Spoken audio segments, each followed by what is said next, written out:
Anthony Richardson, what'd you see? I want to give him the game ball. Oh, that's good. Well, hey, Love that. was so when I turned on the tape this morning because that game got lost in the shuffle. I was so happy for this kid. I mean, and for the people who say, you never should have benched him. Really? Well, he looks a lot better now, doesn't he? Well rested. Well, not just well rested. Yeah. Hey, I can tell my kids Took a couple plays off there. I can tell my kids till I'm blue in the face, hey, stop doing that or I'll take the iPad away. But unless you take the iPad away, they're going to act the same. Yep. They're going to do the same shit. You got to take the iPad away. And that's why I'll take some shit away. And that's what happens. You can tell a player, oh, you got to stop making this mistake. You got to stop. But until you really make them feel the repercussions of, and supposedly, who said this? It wasn't just about football. What did you say, Matt? There was some reporting that there was concerns about Anthony Richardson's level of preparation. Okay, so that's one thing. It's like, hey, sit your ass down and learn to prepare. I think a lot of his mechanics, I still think it could be, but also like maybe they fixed something over 2 weeks. You know, and maybe the fact they played so shitty, this is my conspiracy theory, is they spent so much damn time trying to fix Anthony that they weren't paying attention to the game plan or something. Because I got to tell you, this dude, if he was a rookie and you looked at this game, you'd be like, man, he might be the guy. Like, now, they set the table for him. They started the game with QB run. They ran the ball a bunch early. But some of the throws that this guy made, like with people in his face, the quick release, 22 years old, May 22nd is his birthday, okay? He doesn't turn 23 until May 22nd. You got the whole thing ahead of you, and if it was enough to sit him down for 2 weeks, great, okay? I was really happy to see him play well. There's so many plays. A.D. Mitchell's a hell of a young player, but, like, they were getting after Sauce on the crossers.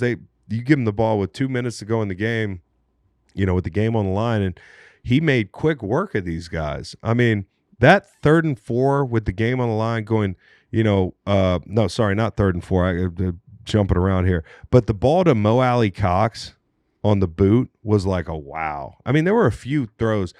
To get a touchdown on a slant, nothing spectacular. Like, it was actually an angle route more. He, you know, it was downs. He pressed that defender.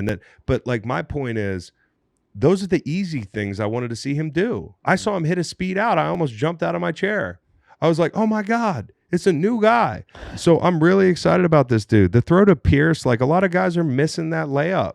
And we see so great quarterbacks easy for him. So easy. So, you know, the one to Pittman early in the game, I wish I had all 22 if the NFL wasn't on my ass about that thing.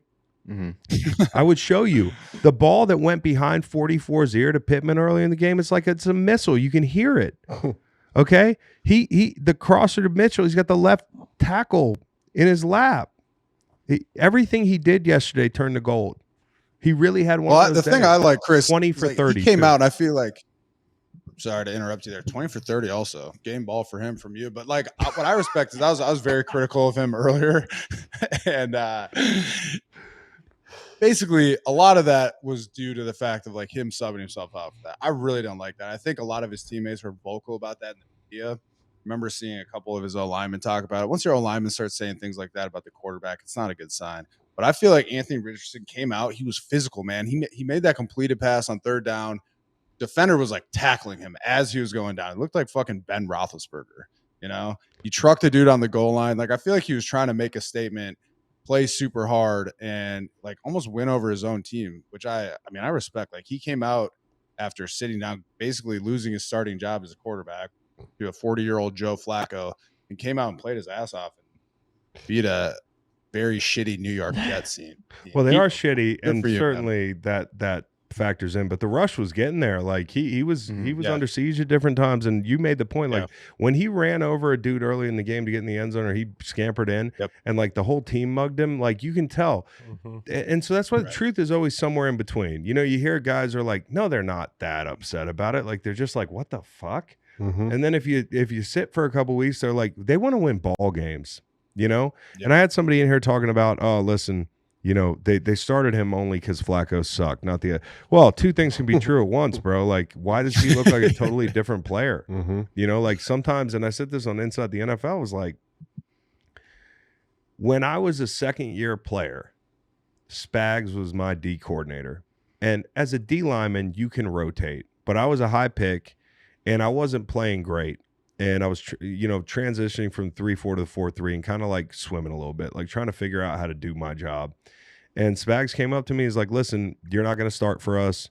We're starting like Victor Adianju or something. And I took it personal. And I don't know that I worked any harder, but I think it gave me some space to where it's like, from a mentality standpoint, you have hit rock bottom. For some people, rock bottom is like, rock bottom in real life is, it's a totally different thing. But rock bottom for a football player is like the feeling I had when I got benched. And honestly, I don't know that I knew what I needed at the time, but I needed a little bit of, when you're a high pick, and I can't imagine what it's like to be a quarterback, the whole organization wants you to save them.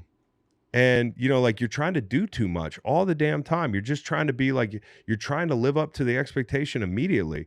And I think sometimes when you can just sit down and get some space and say, okay, the pressure's not on me for 2 weeks or 6 weeks or whatever, like you can kind of reset. And I think that's what, I don't want to say that that's what happened for sure. We'll see next week. But I saw a different Anthony Richardson. If you've watched him play this year, tell me another game he played that well. If you haven't, just don't say anything. But if you've watched Anthony Richardson, there was something different about him, and I hope it holds. I really do. I hope because it worked for me getting fucking benched the next 4 years. I was making money balling. This kid hopefully can turn around his whole. It's a young career, dude. He's a rookie essentially. Give him a chance. I like the benching. I like the way he played even better. You could tell how locked in he was on that final drive when it cut to him on the TV. He was ready to go, and he was 9 of 12 with 2 touchdowns. 9 of 12 on attempts of 10 or more air yards for a career high 185, including 2 of 2 for 56 yards on the game-winning drive. No question. And shout out to him. The only leg on my patent bet that I had this week was him 2 anytime touchdowns, rushing that's touchdowns. Awesome. And he single-handedly got me in the money because his particular leg was like plus 1,600. Plus 1,600? Yeah. Scored 2 TDs. To score 2 TDs. No way. Yeah. Why don't you tell me about that one? I might have taken that one. Golly, dude. I think what Nate's not telling you is he probably missed a bunch of 2 TD bets. That's just one of them. No, like in the patent, I picked 3, and it was like $22, but I still made 3x my bet, like on him just scoring those 2 touchdowns on just one leg. Can I say one more thing about this game before we move on? Do it. Quiddy Pay. Great game. Ooh. Latu. Great game. Like, hey. Game ender. Early sack, too, where they both had great rushes where Latu hooks, great technique. Hooking that he does things with technique, and he hasn't had like a splashy year, but that's fine. He's going to develop really nicely as a pro. He's a great chop club guy, really good with his hands. Hooked under Fashanu's arm and just got it, like just got the corner. And the same thing with Pay with power now.